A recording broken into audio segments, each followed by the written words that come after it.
G'day students. In the last video we looked at some word problems that required us to use linear equations to solve them.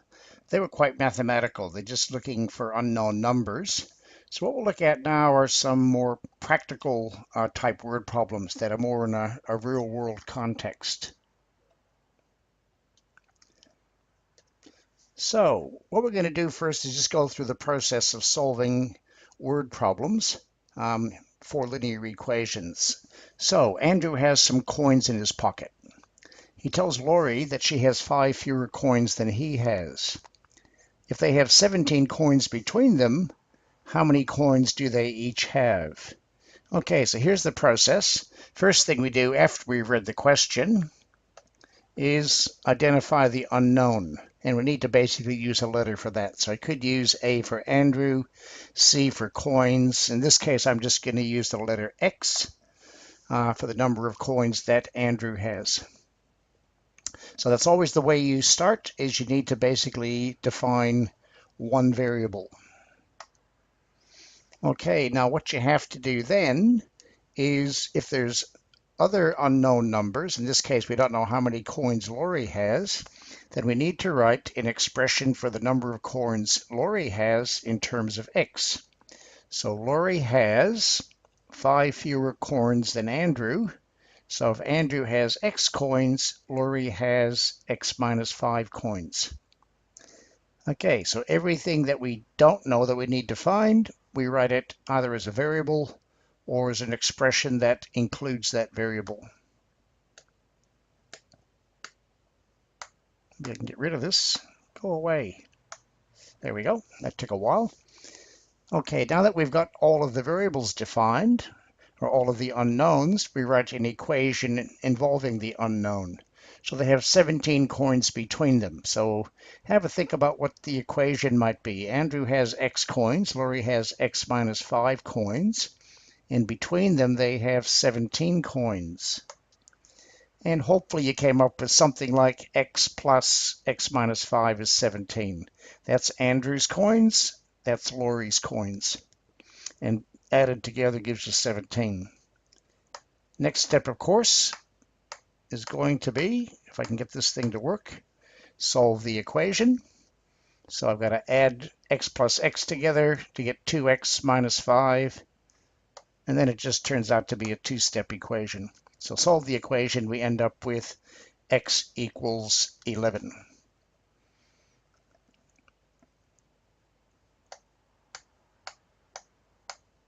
Okay, and finally, we've got to go back and answer the question. So the question isn't what's the value of X. The question is how many coins do each of them have. So you'd write down that Andrew has 11 coins and Laurie has 5 less than that. Well, 11 minus 5 is 6. And therefore, in fact, I'll write that in. I should have done that. Andrew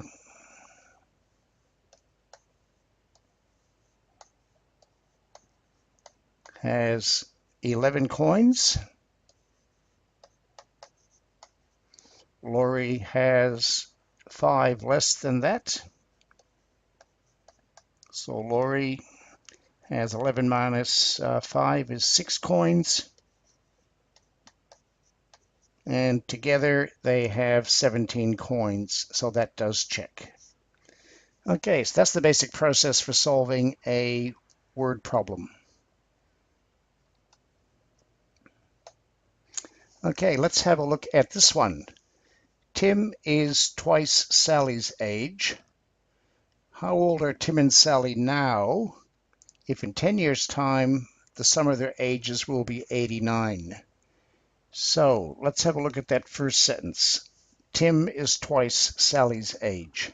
So I could say, let's use the letter A to stand for the age. So I could sort of say Tim's age is A. But the trouble with that is, because that's twice Sally's age is going to be half of that. So Sally's age will end up as A over 2, or half of A. We want to avoid fractions if possible, so we're better off choosing the the younger student, the smaller age, and make that the unknown. So Sally's age equals A. Now Tim is twice Sally's age, so now we can write Tim's age, therefore, is 2A. So again, we've avoided fractions. How old are Tim and Sally now if in 10 years' time the sum of their ages will be 89? So that should have been Sally's age now. In 10 years, how old is Sally going to be? Well, if she's A now, Sally's age in 10 years,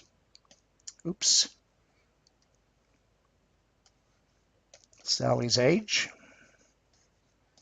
is A plus 10, and in 10 years' time, Tim's age will be 2A plus 10. And I think I'll make a much nicer plus sign there, just because I can. So what we've, excuse me, what we've managed to do is start by saying Sally's age is A years. Tim's age is twice that. In 10 years' time, we added 10 to that expression, added 10 to that expression. And we know that the sum of these two, their ages in 10 years' time, is 89. So now we can write the equation and say A plus 10, and I'll put brackets around that, plus 2A plus 10 must equal 89. Okay, and that's the hard bit done. Okay, we've actually gone from the words and managed to come up with an equation with just a single variable. Let's go ahead and solve it. Adding like terms, A plus 2A is 3A. 10 plus 10 is 20, equals 89. Subtract 20 from both sides, and they cancel out. On the left, we just have 3A. On the right, we have 69, and I'll have to extend the screen. Here we go. Doesn't like this very much. Okay, 3 times A is 69. Divide by 3 on both sides, and A equals, well, 3 goes into 6 twice, 3 goes into 9 3 times, A is 23. Now, of course, that's not the answer to the question. The question wasn't, what's the value of A? The question was, scrolling back up, how old are Tim and Sally now if in 10 years' time the sum of their ages will be 89? So Sally's age now is A, so Sally's age is 23.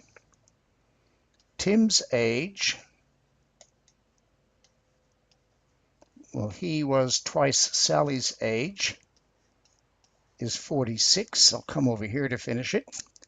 And as a check, in 10 years' time,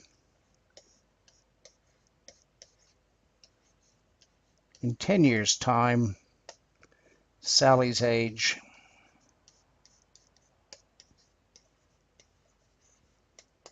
will be 33, 10 added on to 23.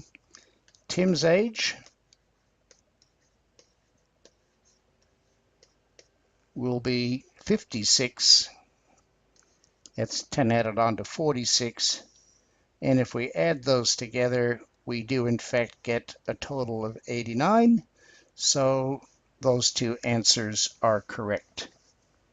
Okay, we might stop there, and in the next video, I think what we'll do in the remaining videos is only get to the point of getting the equation, and once we got the equation, we might stop there, because the rest of it is stuff we've practiced before.